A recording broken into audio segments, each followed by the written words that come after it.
E pra të nderuar miq, ja ku po takohemi, mirëmbrëma të gjithëve, shpresoj që të keni kaluar sot një ditë të bukur dhe të keni nisur mbar e mirë këtë fundjavë të këndshme, këtë të premte të bukur, besoj që do të argëtoheni pafund. Tani do të ndalojmë në këtë minutazh tek artistja e mirënjohur Rozana Radi. Rozana Radi shpesh herë di të bëhet pjesë e mediave roz ku flitet për jetën e saj, ku flitet për përditshmërinë e saj, ku flitet për formën se si Rozana ka përzgjedhur të jetojë jetën apo të jetë mirënjohëse apo mos mirënjohëse ndaj gjërave që ka bërë në jetë.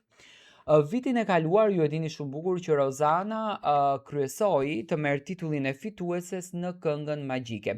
Një titull në fakt që Rozanës i dha një drejtim të bukur në jetë, i dha një bukuri në jetë dhe ja rregulloi kënaqësinë shpirtërore sepse edhe kënga ishte shumë e bukur.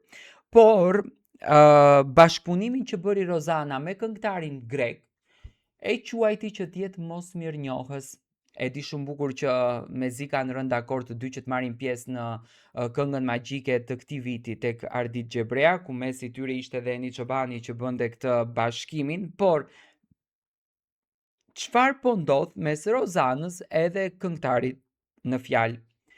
Vitin e kaluar Rozana Radi dhe Sani Dimitri morën pjesë në Këngën Magjike 2024 me këngën Akoma, e cila u shpall edhe fituese e festivalit. Dyshja u dukën shumë të bashkuar në fakt në skenë, por pak kohë pas fitores raportet mes tyre u prishën plotësisht.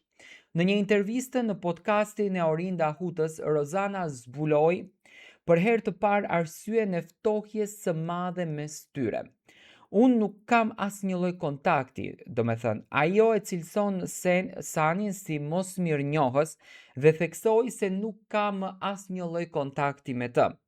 Nuk më pëlqejnë njerëzit mos mirënjohës, u shpreh ajo. Do me thënë, Rozana Radi e quan mos mirënjohës dhe realisht edhe mund të jetë mos mirënjohës, sepse fal Rozanës hyri në skenën shqiptare, se nuk ma merr mendja që mund të depërtonte të hynte në skenën shqiptare. Këngëtarja tregoi dhe shkakun konkret të konfliktit. Emri dhe imazhi i saj, sipas saj, janë përdorur për të promovuar koncerte ku ajo nuk ka marrë pjesë. Dhe kjo është më se e vërtet, do me thënë, në shumicën e rasteve ka dalë Rozana në ca postera se unë i kam parë, dhe në të njëjtin poster ka qenë dhe Sani, që do me thënë emri Rozanës është përdorur në koncertet të cilat kanë qenë Sani. Kjo është më se e vërtet. U bë 1 muaj, 2 muaj që kisha dal nga Bigu dhe shikoj veten në një poster koncerti në të cilin nuk merja pjesë në asnjë mënyrë, thot. Është përdorur emri im, njerëzit kanë prerë bileta për të dëgjuar muzikën time, tha Rozana Radi. Pas deklaratave të saj ka ardhur edhe reagimi i Sanit, i cili foli në një emision Living Day. Ai pranoi se nuk flasin më me Rozanën, por mohoi kategorikisht që të jetë mos mirënjohës. Kam dëgjuar që ka thënë që jam mos mirënjohës, por nuk mendoj se jam dhe as kam qenë. Kjo është treguar në të gjitha postimet e mia, ku gjithmonë kam përfshirë edhe përmendur çdo që ka kontribuar, tha ai. Sani sqaron edhe situatën e posterit që ndezi konfliktin. Ai tregoi se një biznes e kishte ftuar të këndonte dhe kishte përdorur një foto publike ku ai ishte me Rozanën. Fotoja është publike dhe mund ta marrë kushdo. Nëse kjo e shtyn dikë ta keq interpretoj, unë nuk di çfarë të them, përfundon ai.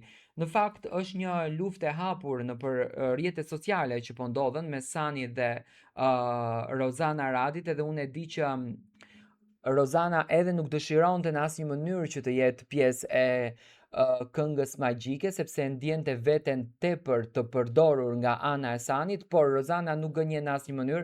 Është më se e vërtet që fotografitë janë përdorur gjatë kohës kur Rozana ka qenë pjesë e Big Brother VIP Albania në sezonin e kaluar. Ky është një lajm më se i vërtet, por Ardit Xhebrea me fuqinë që ka dhe Eni Çobani i bën përsëri bashkë Rozanën edhe Sanin. Ne me duam që Rozana ka vazhduar, do me thënë, shoqërinë me Sanin, por siç duket, çdo gjë pas ka përfunduar aty ku edhe u fol.